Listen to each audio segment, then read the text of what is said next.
Hello मेरे प्यारे students, मैं उम्मीद करता हूँ आपकी पढ़ाई बेहतर चल रही होगी। ये है करंट अफेयर का डेली कैप्सूल और आज है तारीख 4 दिसंबर 2021। बिना किसी देरी के आज का करंट अफेयर शुरू करते हैं। देखिए, मैं आपको अपनी करंट अफेयर स्ट्रेटजी के बारे में थोड़ी देर में बताऊंगा। उससे पहले कल मैं आपको वीडियो नहीं डाल पाया, उसका मैं कारण बताना चाहता हूँ।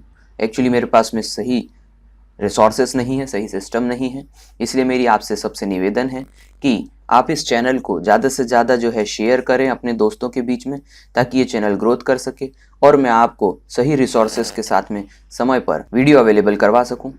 मेरे पूरे मेहनत करने के बाद भी वीडियो करप्ट हो जाते हैं और मैं आपको अपलोड करके नहीं दे पाता हूं।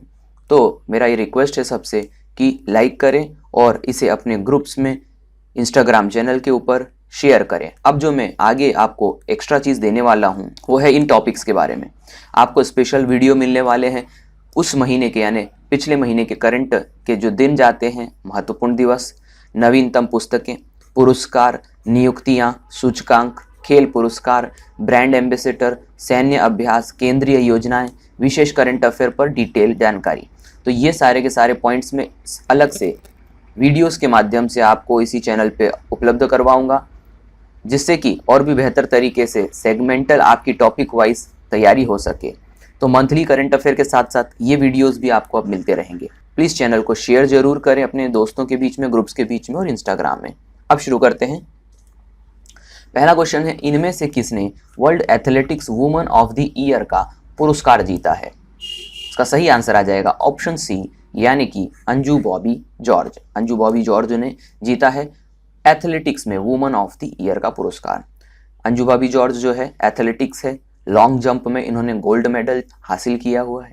अन्य ऑप्शन की बात करें, अंशु मलिक जो है यह विश्व कुश्ती चैंपियनशिप में गोल्ड मेडल जीतने वाली पहली महिला बन गई है। प्रियंका मोहिते की यदि हम बात करें तो ये अन्नपूर्णा पर्वत पर फतह हासिल करने वाली पहली महिला बनी थी, जिन्हें इस बार का Tenzing Norgay national adventure award 2020 दिया गया है। याद रखिएगा 2020 के लिए 21 में अवार्ड मिलता है। इसके बाद में हम बात करें पद्मा बंदोपाध्याय की, तो यह जो है पद्मश्री प्राप्त करने वाली एयरफोर्स की पहली महिला है, याद रखिएगा। नेक्स्ट, पुस्तक की यदि हम बात करें तो यहाँ पर एक प्रश्न है पुस्तक पर। पुस्तक Naoroji pioneer of Indian nationalism के लेखक कौन है? इसका सही आंसर आ जाएगा ऑप्शन ए, यानी कि दीनदयाल पटेल। दीनदयाल पटेल ने हमारे पहले स्वतंत्रता सेनानी नौरोजी के ऊपर एक पुस्तक लिखी है जिसका नाम है पायनियर, यानी कि पथ प्रदर्शक। पायनियर का मतलब होता है पथ प्रदर्शक, पायनियर ऑफ इंडियन नेशनलिज्म। अन्य पुस्तकों की यदि हम बात करें तो यहाँ पर याद रखिएगा वैभव पुरंदरे ने, अपने नोट्स में लिख लीजिएगा, वैभव पुरंदरे ने पुस्तक लिखी है हिटलर एंड इंडिया। क्या लिखी है? Hitler and India. इसके बाद में हम वीर संघवी की बात करें तो ये पिछले ही महीने लिखी गई सभी पुस्तकें हैं। वीर संघवी की यदि हम बात करें तो a rude life the memoir, a rude life the memoir. इसके बाद में हम बात करें तो अनुराधा राय ने भी एक पुस्तक लिखी है जिसका नाम है the earth spinner, the earth spinner. तो ये पुस्तकें भी महत्वपूर्ण है, याद रखिएगा। नेक्स्ट, नागालैंड स्थापना दिवस कब मनाया जाता है? सही आंसर आएगा ऑप्शन ए, यानी कि 1 दिसंबर को। 1 दिसंबर को नागालैंड दिवस मनाया जाता है, जो कि इसकी स्थापना का वर्ष है। ध्यान से समझिएगा, वर्ष 1963 1963 में यह असम से अलग हुआ था और यह भारत का 16वां राज्य बना था। कौन सा राज्य बना था? 16वां राज्य बना था, याद रखिएगा। इसके मुख्यमंत्री की यदि हम बात करें तो यह है नेफ्यू रेपो, राजधानी है कोहिमा और इसके वर्तमान राज्यपाल है जगदीश मुखी। कौन है? जगदीश मुखी, याद रखिएगा। अन्य दिनों की यदि हम बात करें तो 30 नवंबर को क्या मनाया जाता है? याद रखिएगा 30 नवंबर को यमन स्वतंत्रता दिवस मनाया जाता है। कौन सा? यमन स्वतंत्रता दिवस। 26 नवंबर की यदि हम बात करें तो 26 नवंबर को संविधान दिवस मनाया जाता है। इसी दिवस के ऊपर संविधान लागू किया गया था। 26 नवंबर के बाद 20 नवंबर को क्या मनाया जाता है? ध्यान से समझिए, अंतर्राष्ट्रीय बाल दिवस कब मनाया जाता है? 20 नवंबर को, अंतर्राष्ट्रीय बाल दिवस। नेक्स्ट, जैसा कि मैं आपको हर बार करंट अफेयर स्ट्रेटेजी के बारे में बता देता हूँ, कुछ सेकंड्स में मैं ये कंप्लीट कर देता हूँ। डेली करंट अफेयर में 10 to 12 मिनट का करवाता हूँ। इसी चैनल पे वीकली करंट अफेयर भी आपको मिलेगा, जिसमें मैं डेली करंट अफेयर का रिवीजन करवाता हूँ। साथ ही कोई पॉइंट यदि मेरी नज़र से छूट जाता है तो मैं उसे वीकली करंट अफेयर में कवर करता हूँ। इसके बाद में मैं मंथली करंट अफेयर देता हूँ आपको 1 मंथ का, जिसमें मैं PDF अवेलेबल करवाता हूँ। साथ ही साथ डेली और वीकली का रिवीजन करवाता हूँ, और यदि कोई पॉइंट मेरी नज़र से छूट जाता है तो मैं उसे यहाँ पर कवर करता हूँ। इस प्रकार से आज जो पॉइंट्स मैंने आपको कहे थे वे मैं इन मंथली करंट अफेयर के अलावा दूंगा। तो यहाँ पर पूरी तैयारी आपकी करंट अफेयर की हो जाएगी। चैनल को सब्सक्राइब करना है और करवाना भी है। It is a humble request. Next, Bharat पर्यटन विकास निगम का नया अध्यक्ष किसे चुना गया है? सही आंसर आ जाएगा ऑप्शन सी, यानी कि संबित पात्रा। संबित पात्रा को भारत पर्यटन विकास निगम का अध्यक्ष चुना गया है। ये भारत सरकार का एक छोटा सा उपक्रम है जो कि पर्यटन पे काम करता है। अन्य ऑप्शन की यदि हम अन्य चीज़ों की यदि हम बात करें तो इसकी स्थापना कब हुई थी? 1 अक्टूबर 1966 को हुई थी, और इसका मुख्यालय कहाँ पर है? नई दिल्ली में है, याद रखिएगा। अन्य ऑप्शंस की बात करें तो हरदीप सिंह पुरी भी कैबिनेट मंत्री हैं। हरदीप सिंह पुरी की यदि हम बात करें तो यह है पेट्रोलियम एवं प्राकृतिक गैस मंत्री। पेट्रोलियम एवं प्राकृतिक गैस मंत्री।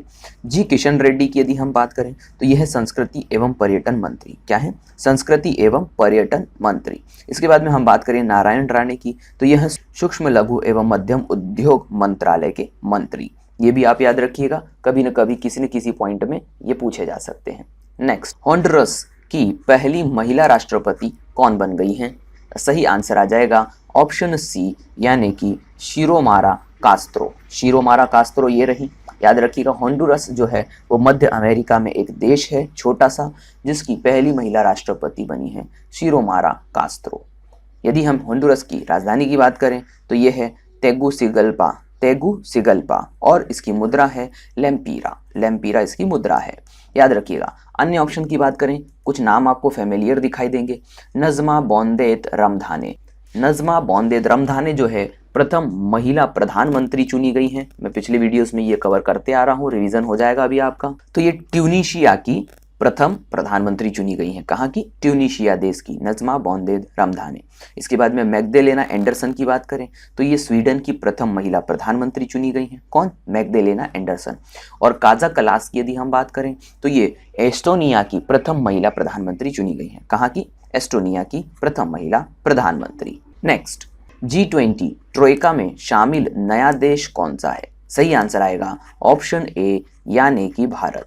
भारत जो है G20 देशों के ट्रोइका समूह जो है वो 3 देशों का समूह होता है, जो कि G20 के अध्यक्षता करने वाले देशों का समूह है। तो ध्यान से समझिएगा, इसमें भारत एक नया सदस्य बना है, और भारत, ये भी पॉइंट याद रखिएगा, 2023 में पहली बार, इतिहास में पहली बार G20 सम्मेलन का प्रतिनिधित्व करेगा, यानी उसकी अध्यक्षता करेगा। इसके बाद में यदि हम बात करें 2020 में 3 देश कौन थे ट्रोइका के? जापान, इटली और इंडोनेशिया। अब 2021 में जो है वह ट्रोइका के कौन 3 देश हैं? इटली, इंडोनेशिया और भारत। और 2022 में यह देश कौन से होंगे? इंडोनेशिया, भारत और ब्राज़ील। यहाँ पर आप देख सकते हैं कि पीछे के ये जो 2 देश हैं, ये पीछे के 2 देश आगे 2 देश हो जाते हैं। इसी प्रकार से ये देखो, इंडोनेशिया, भारत जो है अब यहाँ पर ये 2 हो जाएंगे। तो यहाँ पर ये जो अध्यक्षता है वह 3 देशों के बीच में पास होती रहती है। तो यहाँ यह क्रम चलता रहता है। तो G20 ट्रोइका में शामिल हुआ है भारत। नेक्स्ट, राष्ट्रीय प्रदूषण नियंत्रण दिवस कब मनाया जाता है? सही आंसर आ जाएगा ऑप्शन सी, यानी कि 2 दिसंबर को। 2 दिसंबर को मनाया जाता है राष्ट्रीय प्रदूषण नियंत्रण दिवस। यदि हम बात करें तो ये क्यों मनाया जाता है, ध्यान से समझिए। भोपाल गैस आपदा, भोपाल मध्य प्रदेश की राजधानी है, यहाँ पर एक बहुत ही बड़ी दुर्घटना हुई थी। कब हुई थी? 2 दिसंबर 1984 को, 1984 की रात को मिथाइल आइसोनाइट नामक एक गैस का रिसाव हुआ था एक प्लांट से, जिससे वहाँ पर हजारों लोगों की मृत्यु हो गई और आज तक वे पीड़ा झेल रहे हैं। तो मिथाइल आइसोसाइनाइड गैस थी, याद रखिएगा, ये पूछा जाता है कब ये घटना हुई थी? 2 दिसंबर 1984 को, भोपाल गैस आपदा, इसकी याद में मनाया जाता है 2 दिसंबर का दिवस। अब अन्य ऑप्शंस की यदि हम बात करें तो 12 नवंबर को क्या मनाया जाता है? ये भी महत्वपूर्ण है। मैं रिवीजन के लिए सभी जो ऑप्शंस हैं वो फिर से उठा लेता हूं। तो देखिए, 12 नवंबर को मनाया जाता है विश्व निमोनिया दिवस। कौन सा दिवस? विश्व निमोनिया दिवस। 1 दिसंबर को वर्ल्ड एड्स डे यानी कि विश्व एड्स दिवस मनाया जाता है। यदि हम 16 नवंबर की बात करें तो 16 नवंबर को क्या मनाया जाता है? अंतरराष्ट्रीय सहिष्णुता दिवस यानी इंटरनेशनल डे फॉर टॉलरेंस मनाया जाता है।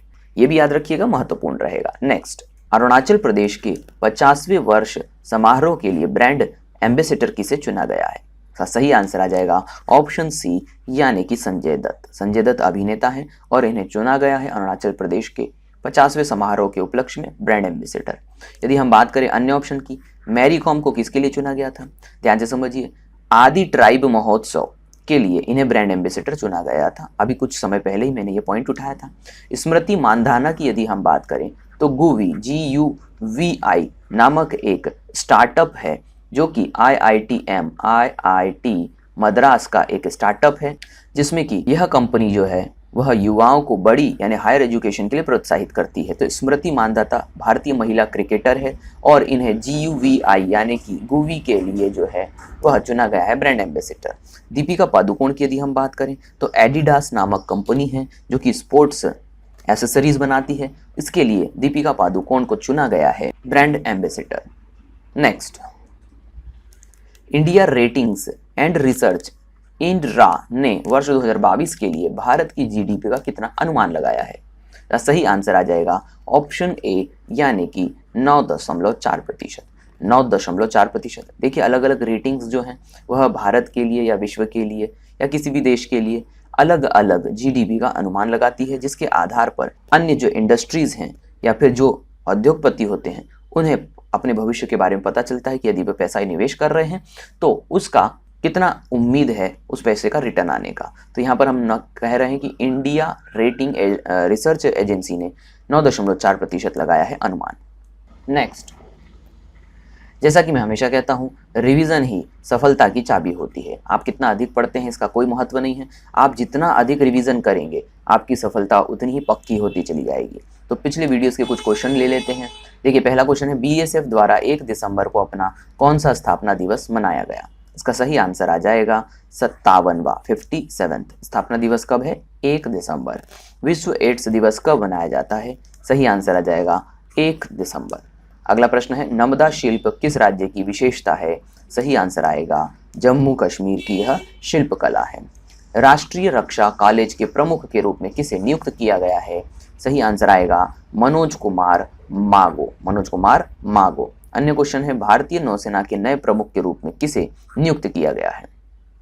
सही आंसर आ जाएगा R हरि कुमार। R हरि कुमार जो होंगे वो भारतीय नौसेना के नए प्रमुख होंगे। मैं उम्मीद करता हूं सभी जवाब आप सही सोच पाए होंगे। अब मैं पिछले प्रश्न का सवाल का जवाब दे देता हूं। ध्यान से समझिए, प्रश्न था राष्ट्रीय दुग्ध दिवस कब मनाया जाता है? तो इसका सही आंसर आ जाएगा ऑप्शन सी यानी कि 26 नवंबर, डॉक्टर वर्गीस कुरियन की याद में। जिन भी स्टूडेंट्स ने सही जवाब दिया, वेल डन। आज का प्रश्न कर लेते हैं। आज का प्रश्न है, दुनिया का सबसे ऊंचा रेलवे ब्रिज कहाँ बनने जा रहा है? इसका सही आंसर आपको देना है। ऑप्शन है मणिपुर, गुजरात, सिक्किम और त्रिपुरा। सभी आंसर्स जो है वो कमेंट बॉक्स में जरूर लिखें। यदि आपने अभी तक चैनल सब्सक्राइब नहीं करा है तो चैनल को सब्सक्राइब कर देना है, बेल आइकन बटन को दबा देना है, जिससे सभी नोटिफिकेशन आपको समय पर मिल सके। So see you in the next video. स्वस्थ रहिए, मस्त रहिए।